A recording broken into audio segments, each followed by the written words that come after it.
మనందరికీ మన జీవితంలో బాగా గుర్తుండిపోయిన ఒక టీచర్ ఉంటారు కదా. అవును, ఖచ్చితంగా. వాళ్ళు చెప్పిన పాఠం ఇప్పటికీ మనసులో అలాగే ఉండిపోతుంది. కాని చాలా తరగతులో గంట కొట్టగానే ఆవిరైపోతాయి. నిజమే. ఎందుకిలా జరుగుతుంది? కేవలం టీచర్ తెలివైనవారా కాదా అనే దానిపైనే ఆధారపడి ఉంటుందా? మంచి ప్రశ్న. కానీ మనకు అందిన ఈ పత్రాలు చూస్తే కథ వేరేలా ఉంది. అవును. తెలంగాణ టెట్ పరీక్ష కోసం సిద్ధం చేసిన ఈ నోట్స్ ప్రకారం మంచి బోధన అనేది యాదృచ్ఛికంగా జరిగే మ్యాజిక్ కాదట. అదొక పక్కా ప్రణాళికతో కూడిన నిర్మాణం. కరెక్ట్.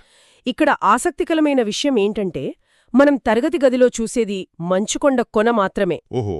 అసలైన పని, అసలైన వ్యూహం అంతా తెరవెనుక జరుగుతోంది. ఈ నోట్స్ ఆ తెరవెనుక ఏం జరుగుతుందో మనకు చూపిస్తున్నాయి. అంటే ఇది కేవలం ఉపాధ్యాయులకే కాదన్నమాట.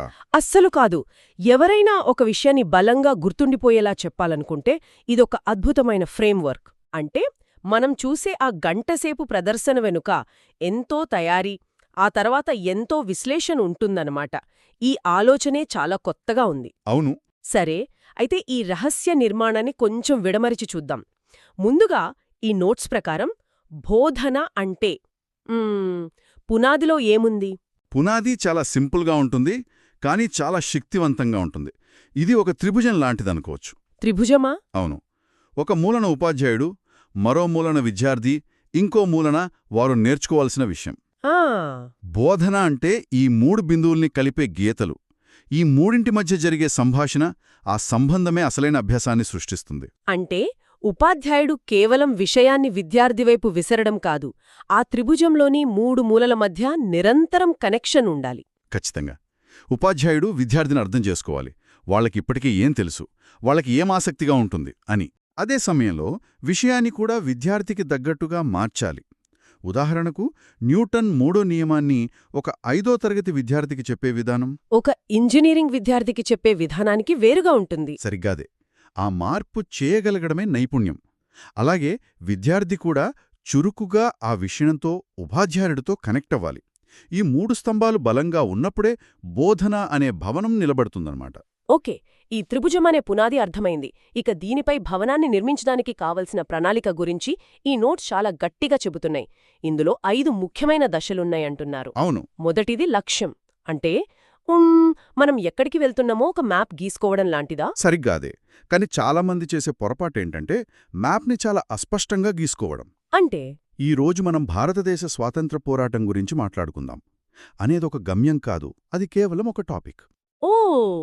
ఒక మంచి లక్ష్యం ఎలా ఉంటుందంటే, ఈ పాఠం ముగిస్తేసరికి విద్యార్థులు గాంధీజీ సహాయ నిరాకరణ ఉద్యమం వెనుక ఉన్న 3 ప్రధాన కారణాలను చెప్పగలరు అని చాలా స్పష్టంగా ఉండాలి.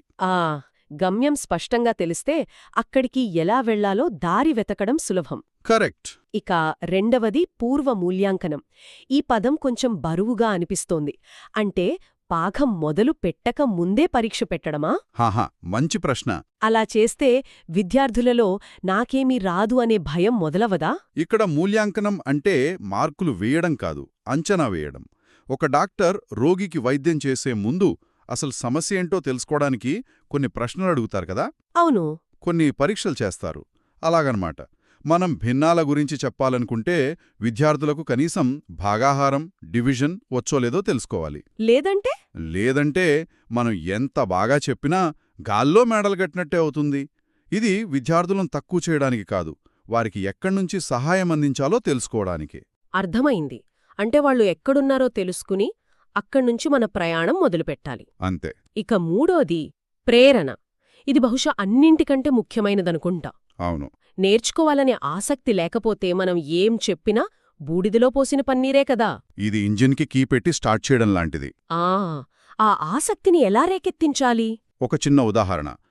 ఈరోజు మనం నేర్చుకోబోయే పైథాగరస్ సిద్ధాంతం మీరు ఆడుకునే వీడియో గేమ్స్లో క్యారెక్టర్లు ఎలా కదులుతాయో డిజైన్ చేయడానికి ఎలా వాడతారో తెలుసా అని అడగడం ద్వారా వావ్, పాఠానికి వారి ప్రపంచానికి ఒక సంబంధం ఏర్పరచవచ్చు. ఆ ఎందుకు అనే ప్రశ్నకు సమాధానం దొరికితే ఏమిటి, ఎలా అనేవి వాళ్లే వెతుక్కుంటారు. భలే చెప్పారు. ఆ తర్వాత పద్ధతులు మరియు క్రమం వస్తుంది. ఇది అసలు వంట చేసే ప్రక్రియ లాంటిది. ఏ పదార్థం ఎప్పుడు వెయ్యాలో తెలియాలి. అవును. మన లక్ష్యమేంటి, విద్యార్థుల స్థాయి ఏంటి, వాళ్లలో ప్రేరణ కలిగించాం. ఇప్పుడు అసలు పని మొదలు. అంటే కొన్ని విషయాలు లెక్చర్ ద్వారా చెబితే బావుంటాయి, కొన్నింటికి గ్రూప్ డిస్కషన్ పెట్టాలి, కొన్నింటిని ఒక ప్రయోగం చేసి చూపిస్తేనే అర్థమవుతుంది. ఓకే. సరైన పద్ధతిని ఎంచుకోవటం, ఏది ముందు చెప్పాలి ఏది తర్వాత చెప్పాలి అనే క్రమాన్ని పాటించడం చాలా ముఖ్యం. ఇదొక కథ చెప్పడం లాంటిది. క్లైమాక్స్ ముందు చెప్పేస్తే ఏం బావుంటుంది? హాహా, నిజమే. ఇక చివరిది అనువర్తనం, మూల్యాంకనం, అనుసరణ. ఇక్కడే చాలామంది ఆగిపోతారని నా అనుమానం. అవును, పాఠం చెప్పేసి చేతులు దులుపుకుంటారు. నిజం. కాని ఇక్కడే ఒక మంచి టీచర్కి ఒక సాధారణ టీచర్కి తేడా తెలుస్తుంది. అనువర్తనం అంటే నేర్చుకున్నదాన్ని వాడటం. అంటే ప్రాక్టికల్గా. ఆ, వ్యాకరణ సూత్రాలు నేర్చుకుంటే వాటితో సొంతంగా వాక్యాలు రాయించడం. ఆ తర్వాత మూల్యాంకనం, మనం మొదట పెట్టుకున్న లక్ష్యాలు ఎంతవరకు సాధించామో చూసుకోవడం. ఆ తరువాత చివరగా అత్యంత ముఖ్యమైనది అనుసరణ. ఫలితాలను చూసి ఓకే, 10లో 8 మందికి ఈ కాన్సెప్ట్ అర్థం కాలేదు, అంటే నా బోధనలో ఏదో మార్పు చెయ్యాలి అని గ్రహించి తర్వాతి పాఠానికి తన పద్ధతిని మార్చుకోవడం. అంటే ఈ 5 అంశాలు లక్ష్యం, పూర్వ మూల్యాంకనం, ప్రేరణ, పద్ధతి మరియు చివరిగా ఈ మూల్యాంకనం ఇవన్నీ ఒక పక్కా ప్రణాళికకు కావాల్సిన పదార్థాలు. అవును, కానీ ఈ పదార్థాలను ఒక వంటకంలా వండటానికి ఒక టైంలైన్ కావాలి కదా. ఈ నోట్స్ ఆ టైంలైన్ను ఒక అద్భుతమైన 3 అంకముల నాటకంలా వివరిస్తున్నాయి. అవును, ఇదే అసలైన గేమ్ చేంజర్. ఔత్సాహికులు కేవలం ప్రదర్శనపైనే, అంటే ఆ 2వ అంకంపైనే దృష్టి పెడతారు. ఆ కాని నిపుణులకు తెలుసు అసలైన మ్యాజిక్ మొదటి అంకంలో 3వ అంకంలోనే దాగి ఉందని.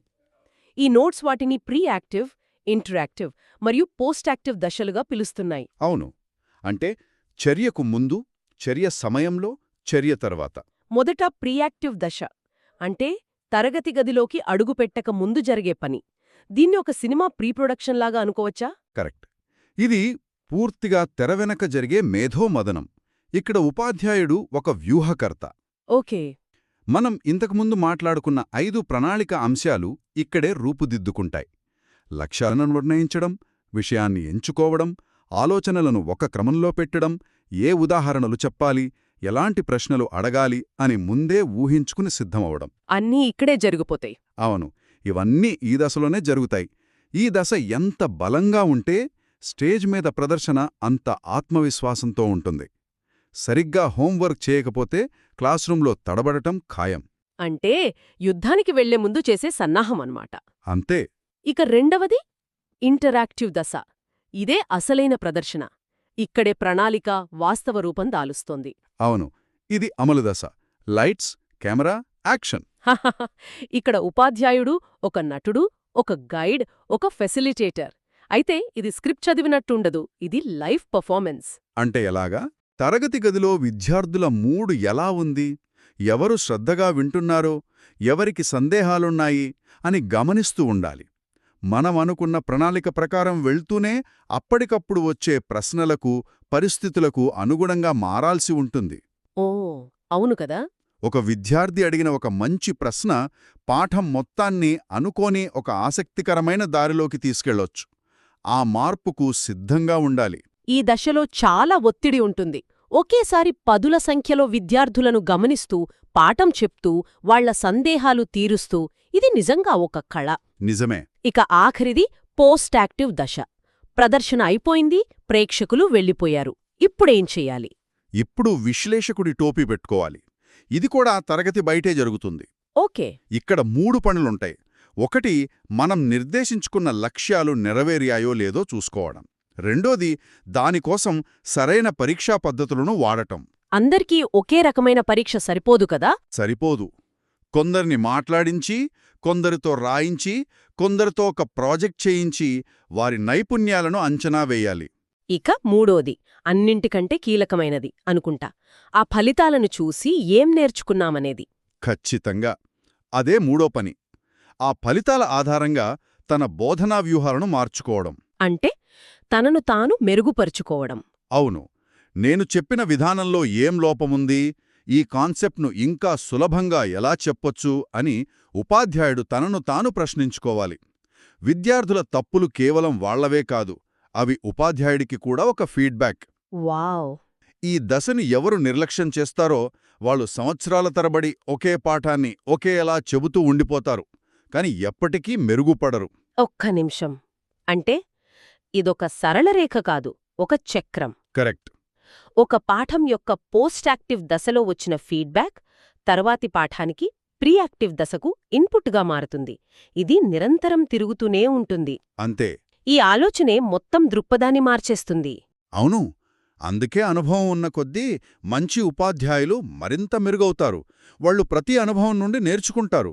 ఆ చక్రం తిప్పుతూనే ఉంటారు. వాళ్ళు కేవలం పాఠం చెప్పరు, తమ బోధనను కూడా నిరంతరం నేర్చుకుంటూ ఉంటారు. సరిగ్గా చెప్పారు. మరి వీటన్నిటినీ కలిపి చూస్తే అసలు పెద్ద చిత్రమేమిటి? ఈ నోట్స్ టెట్ పరీక్ష కోసం రాసినవే అయినా ఇవి ఎవరికైనా ఉపయోగపడే సార్వత్రిక సూత్రాల్లా ఉన్నాయా? ఖచ్చితంగా. దీన్ని విస్తృత దృష్టితో చూస్తే బోధన లేదా సమర్థవంతమైన కమ్యూనికేషన్ అనేది ఒక ఉద్దేశపూర్వకమైన ప్రణాళికాబద్ధమైన చర్య.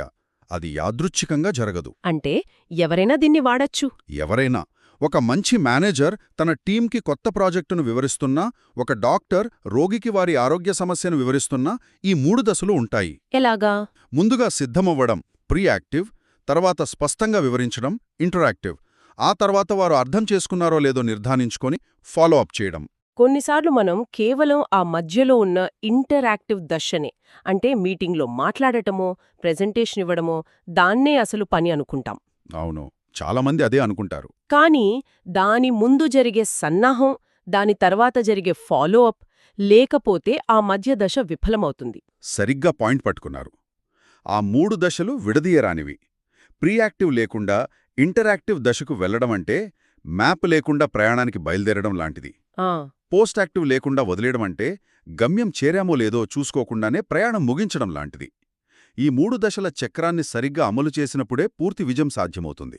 బోధన అనేది ఎంత ఆలోచనాత్మకమైన సంక్లిష్టమైన ప్రక్రియో ఈ విశ్లేషణ ద్వారా స్పష్టంగా అర్థమైంది. యాదృచ్ఛికంగా కాకుండా ఒక నిర్మాణంతో సాగే ప్రక్రియ ఇది. అయితే ఇదంతా నాణ్యానికి ఒకవైపే. అంటే ఈ పత్రాలన్నీ ఉపాధ్యాయుడు కోణం నుంచే మాట్లాడుతున్నాయి. ఉపాధ్యాయుడు ప్రణాళిక, ఉపాధ్యాయుడు చర్యలు. కాని ఇదొక ముఖ్యమైన ప్రశ్నను లేవనెత్తుతుంది. ఏంటది? అభ్యాసం విజయవంతం కావాలంటే విద్యార్థి వైపు నుంచి కూడా ఇలాంటి చక్రం ఉండాలి కదా? ఆసక్తికరంగా ఉంది. అంటే విద్యార్థికి కూడా pre active, interactive, post active దశలుంటాయా? ఎందుకుండవు? ఒక చురుకైన విద్యార్థి తరగతికి రాకముందే ఆ రోజు ఏం పాఠం చెబుతారో కొంచెం చూసుకునొస్తాడు. అది వాళ్ల ప్రీ యాక్టివ్ దశ. అవును.